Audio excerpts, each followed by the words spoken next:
This is how I do my 3-tone, my ombre, my rose gold. I'm gonna share some of the techniques with y'all.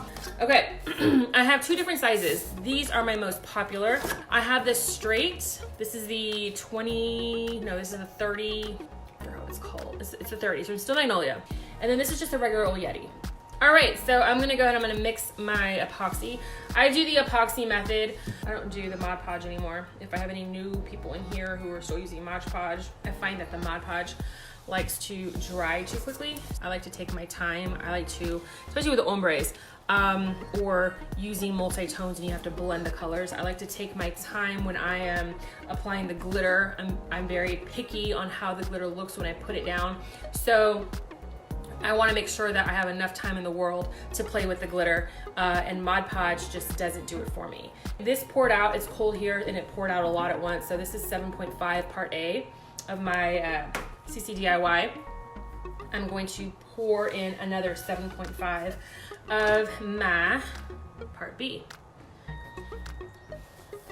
When it's cold and I'm trying to put on a top layer of epoxy, usually what I do is I will warm up the epoxy. I'll put a cup of water in the microwave and warm it up for 30 seconds. And then I will put my epoxy in that warm water, give it a little bath. So that way you don't get a bunch of air bubbles. When you wrestle with your epoxy, you get lots of air bubbles and you get that cloudy look, just kind of like that. It's cloudy because there's lots of air bubbles in there. I'm not too worried about the air bubbles right now because it's gonna be a bottom base and I'm gonna put my glitter on top of it. But if it was a top base, I would be warming it up right now because it is cold. That right there is my secret to no air bubbles. Okay, so looking at this right here, I know you're wondering, what did you do?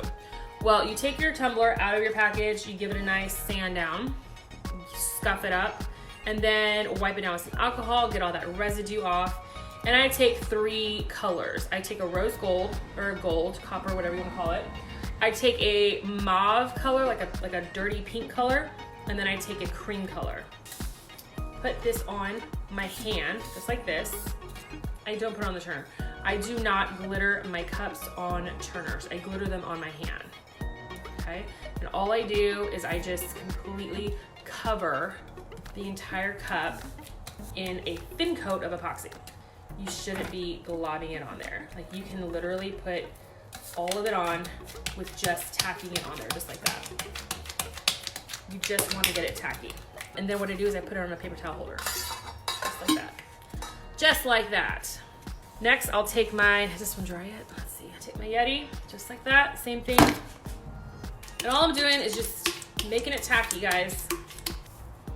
So we have 2 different cups here. I have 3 different signature rose gold colors that I throw on my cups. And then for my top, I use my Firefly. I love, love, love Firefly for my tops on this cup. This is what I use right here. So if you can get your hands on some Firefly, better go on to PDB and get you some. But that's it right there, Firefly. Who's ready? Let me go ahead and turn y'all down so that y'all can see what we're doing here. This is how I do it, just like this. Like I said, this is not the only way to do it, but if you're having trouble blending out your glitter, this is how I do mine. I put it on my hand and then I put it back on the rack. I don't put it on the turner. I just kind of toss it on there like that. So the first part, when I'm first applying the glitter, I just kind of play with the bottom and I keep it solid, just like that, okay? And once I get all of that right there covered, that's when I come in and I grab it and I turn my hand this way and I drop it right here, like right here in the middle of this straight, and it's gonna naturally fall over that curve. And this is if you have lots of Yetis, okay? Like if you get lots of Yeti orders, it has that slant. So that's where I want to keep it, just right there. I drop it right at the top. And that's how I get my sprinkles. Okay, got a nice coverage. I'll go ahead and I will kind of just tap it down so that I don't have any like standing up, but you shouldn't have that many standing up if you're using some quality glitter and the epoxy method. And I'll take this And I will put every drop back in here because this stuff is precious. I start with the rose gold and then I work my way down, and I separate the glitters that I use second and third in their own shakers because they will get contaminated. And what I do next, I don't sweat all this stuff right here. I will literally just throw it right on there just like that. And if you can look closely, if you can, you'll see that it's just lots of mixtures, and that's the color that I get. So I will just blend and blend and blend and blend, and with time you get a very unique color. And what I do is I grab it with my hand and I just hold my hand up really, really high and I kind of dust it. This is where I'm trying to hit it. I raise my hand up this high and I aim to drop it right here, but it's so fine that it's gonna fall naturally down. So you're gonna just sprinkle just a little bit because you want to get in between those flakes that you didn't fully cover. Okay, just like that. Dust it off, and you're just getting that shine on there. And that's it. So you have your second coat right on there.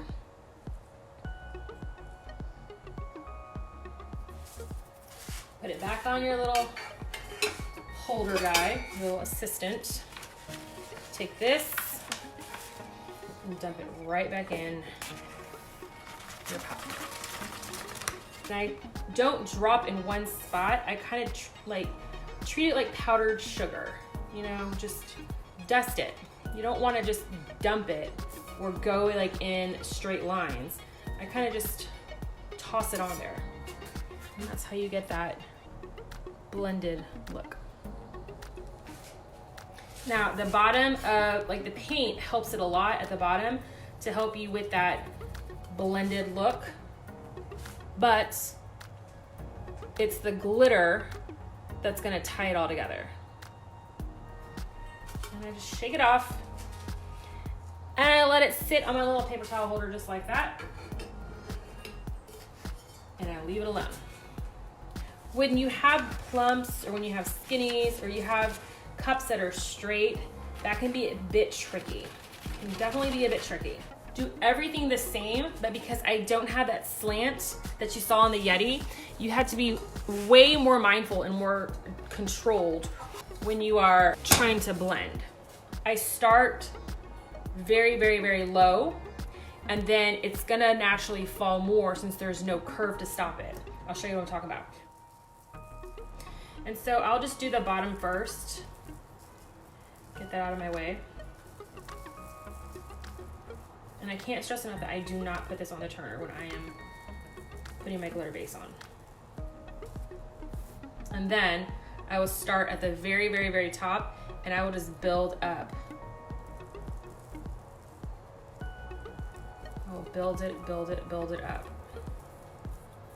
Closer I come to the middle, the higher I'm gonna pick my hand up. That you get that look. You'll see? I just keep on dropping like that because you don't want any harsh lines.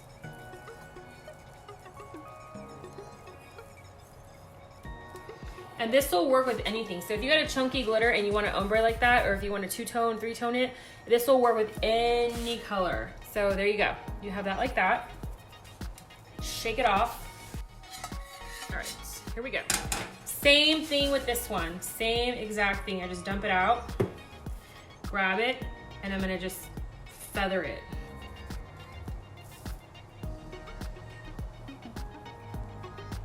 Okay.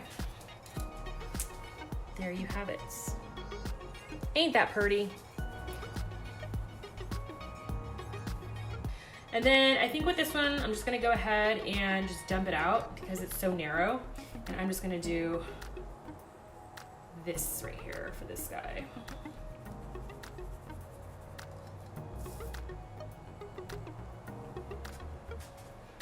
And that's how you get that, just like that. I love this entire combo. I love, love, love it. I can make them all day. I don't get tired of making them. They're so beautiful.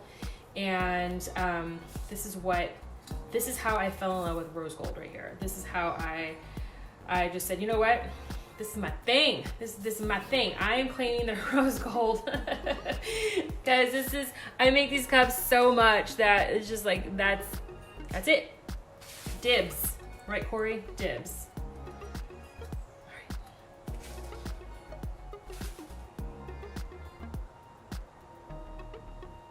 I'm gonna let that sit there for a day. And then when I come back, I'm gonna put it on the turner. And I'm gonna do a flood coat on it. And what I'm gonna do is let it sit, and you're gonna use a lot of epoxy. I would say for one of those cups to put the first layer of epoxy down, I'm gonna use about 80 mLs, maybe more, maybe 120 mils. 120 is a lot. And I'm gonna let it thicken up. I'm gonna let it get hot, just like I did in my videos. Just like I did in my YouTube videos, I let it get nice and hot, and then I start to put it on because that's when it's setting and it's gonna stick. It's not gonna run. It's not gonna thin out. It's gonna go over those flakes and stay put. And then after that, I'll put a regular layer, a thin layer, and then I'll sand it, and then I'll put my last decal on there, and then I will put some more epoxy on there with a splash of sparkle. We will get to that tomorrow. Okay, so other than that, I think we're done.